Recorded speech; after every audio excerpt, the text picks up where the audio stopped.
Welcome to the tutorial Palettes. In this tutorial, I'm going to talk all about palettes, which may seem like a simple concept, but actually is quite an extensive topic with many new ideas. So let's just start at the basics here. When you open Animate or Animate Pro and you look at your color view, it'll look something like this. This is what we call basic mode of the color view. And you'll see a list of your colors with an example beside. Usually when you start, you only have the first 5 colors. And the name of this palette is always named after the name of your scene. So the name of our scene is Palettes, so this palette will be named Palettes, which is a little confusing, but if the name of your scene is The Simpsons, then your palette name will be The Simpsons. And the way to see the palette list for these colors is to click on this button here, which will show you what we call the advanced mode for the color view. And in here you'll see that there's different palettes linked to your scene listed here, so you can scroll through those, and obviously these palettes were created by me earlier. But where are all these palettes saved? Because each of these are a file, and I think even just by looking at this you have a sense that these are all linked somewhere. There's some type of file that calls up all these colors. Well, let's take a look at the file structure of a typical Animate Pro file. And I believe the Animate file looks exactly the same. So the name of my scene is Palettes, because that's the name of the tutorial that I'm creating right now. And in here you see a whole jumble of files which might look a little scary. I think this is mostly a product of Mac, where you see these auxiliary files. They're sort of like ghost files. I'm not sure if they show up in Windows. And then the main files that we'll look at, which are really important, is obviously this is the actual file that you would double click on to launch your scene right here. And then you have a few of these folders: the element, environment, frames, jobs, and palette library. So by default in Animate and Animate Pro, like the palette files for the various palettes that you create are located at the scene level. So they're located directly in this file, and it's this folder right here, the palette library. And you'll see a bunch of these files with the extension .plt. So here we have the default one, the rabbit night, the rabbit, and the text, and those are the ones that we saw. And once again, these files with the tilde at the end are probably just ghost files, backups that Mac creates. So those PLT files are pretty important because they can be copied and transferred. And if you have Animate Pro, stored in different places, and I'll show you how. So first of all, you need to go to your preferences. On Mac, that's under the Animate Pro menu. In Windows, that's under the Edit menu. And you have to go to the Advanced tab and check the option Advanced Palette Lists. So now, when you create a new palette by clicking on the Add Palette or New Palette button here, instead of getting that small dialog where they just asked you to name your palette in a field like this, you have all these extra options. So let's explore some of those options. So the first section you have in the Create Palette window is the palette location. And there are 4 locations where you can save your PLT file: the environment, job, scene, or element folders. And you saw these 4 folders in the structure I just showed you for your scene. So I'm not going to talk too much about the environment or job levels. They're more relevant if you're doing a big animated series. So I'm just going to talk about the scene and element levels. And like I told you before, Animate and Animate Pro save all of your palettes, so any palettes created, any PLT files created at the scene level, which is where it's at right now. A good instance for when you would like to link your palettes at the scene level is if you're doing cutout animation. In the industry, there are scenes called model scenes that belong to an individual character, and this cutout character usually has its body parts distributed on many different layers.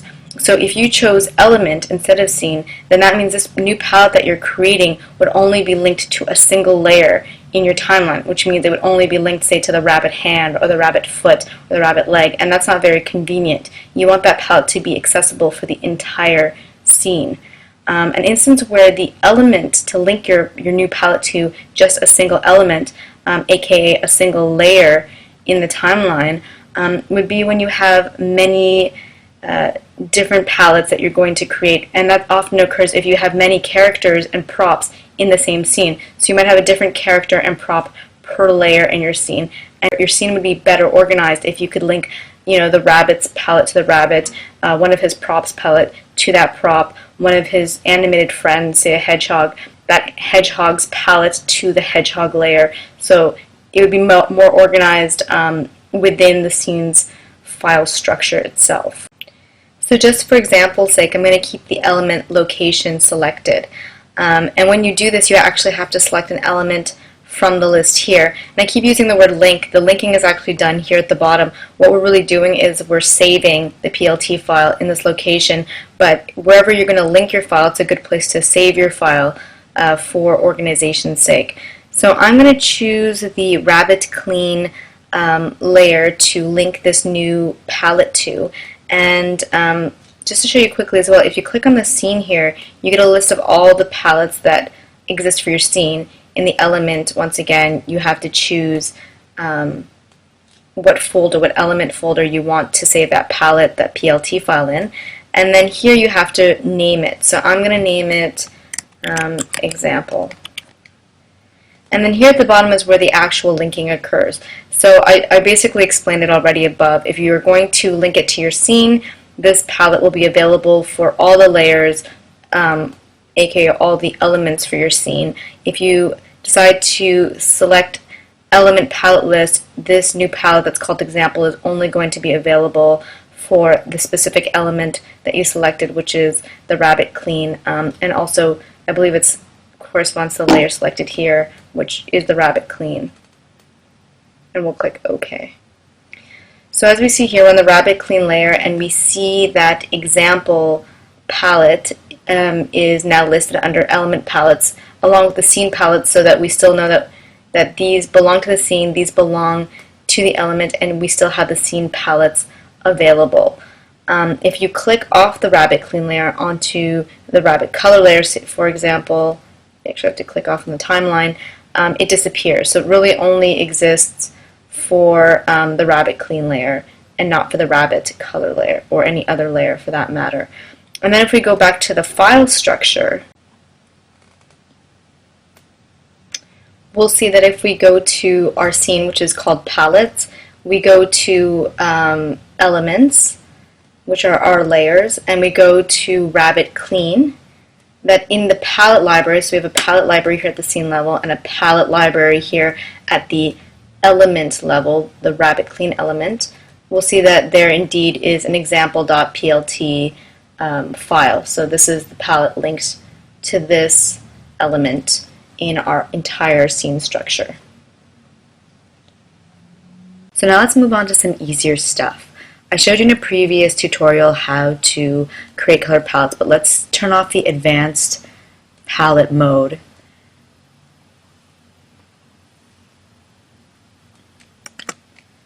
I'll just show you again one more time. So you just have to click on this plus button here in the color view, and once again you can create a new palette just by entering in the name and pressing OK. To rename a color palette, there are two ways of doing it. So I'll choose one of the scene palettes here. You can either right click on it and go to the rename item from the right click menu, or you can use the color view menu here at the top and go to palettes, rename. So you can do that for either. There's also a nifty feature that you have in both Animate and Animate Pro, and that's copying and pasting colors. And this can be really beneficial in terms of saving time, because often many characters from the same animated series or animated film have very similar colors, such as the teeth, the whites of the eyes, the skin color, but it's just a few differences like the hair and the clothing that you need to change.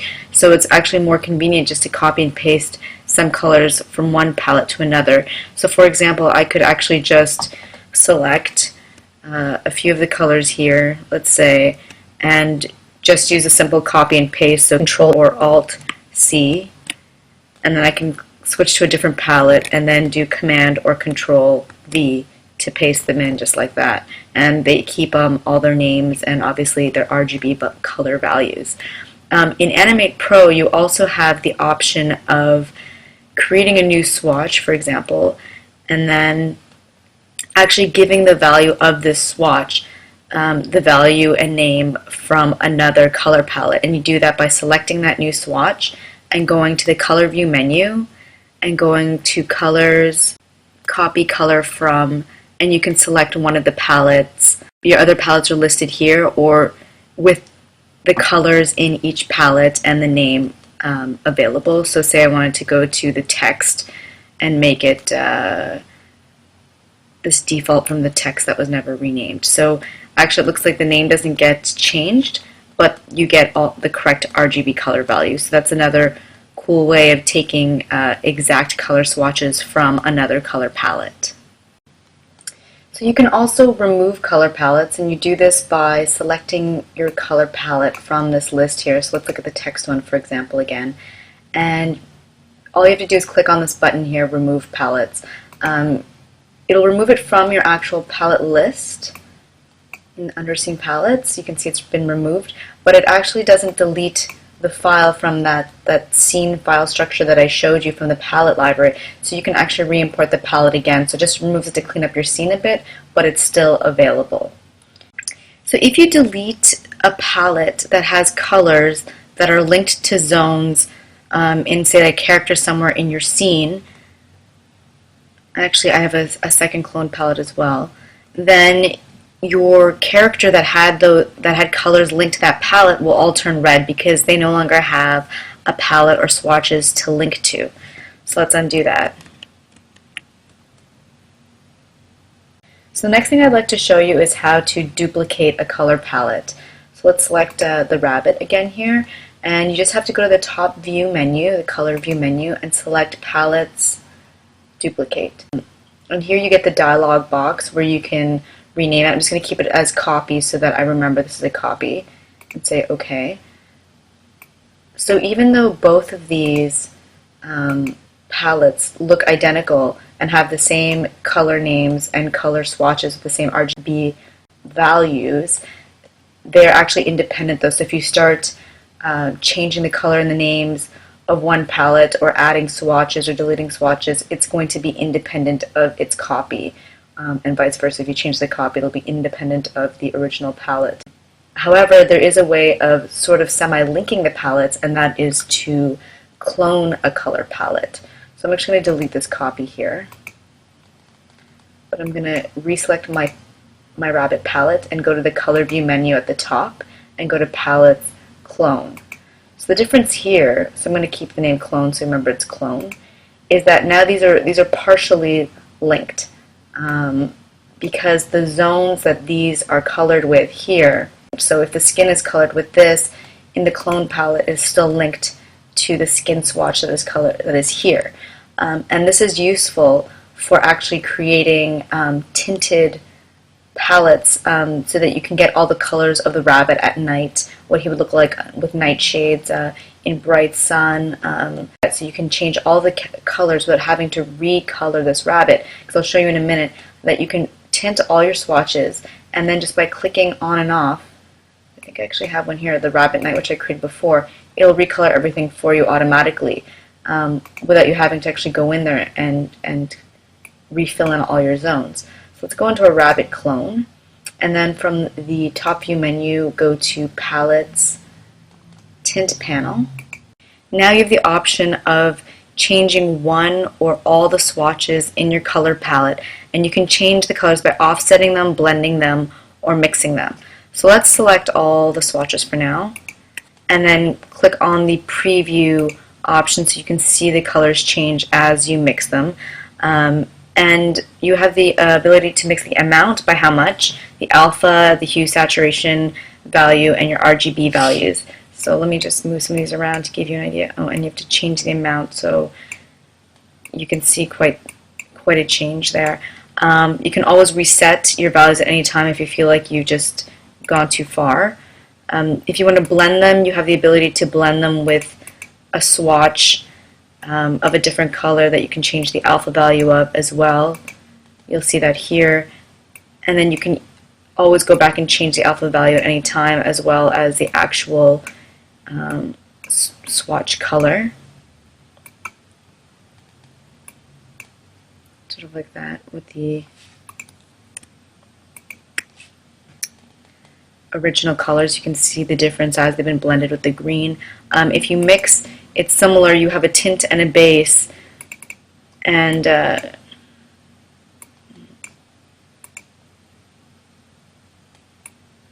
let's tint it sort of, say, red, for example. And then you have a base color, a tint and a base, so something like that. And you get a mix in between. Depending on whether it's a bit more advanced, between the tint and the base you make a color in between, and you can choose whether it's more towards the tint or more towards the base here along the scale. Change the values of either the tint or the base depending on which one's selected, and get a very nice variety mix. If you apply this, obviously you now have this color palette with all those values, and your rabbit gets changed in those linked zones automatically if you click on that new palette. So the night, the regular rabbit color, and that sort of reddish fiery looking one as if he was sort of standing in front of a fire or something like that, you see here. And so that way you never have to actually go in and repaint your zones. It's all done for you automatically, so that's a pretty cool feature. So that's it for the first part of palettes. Stay tuned for the next tutorial, Palettes Part 2.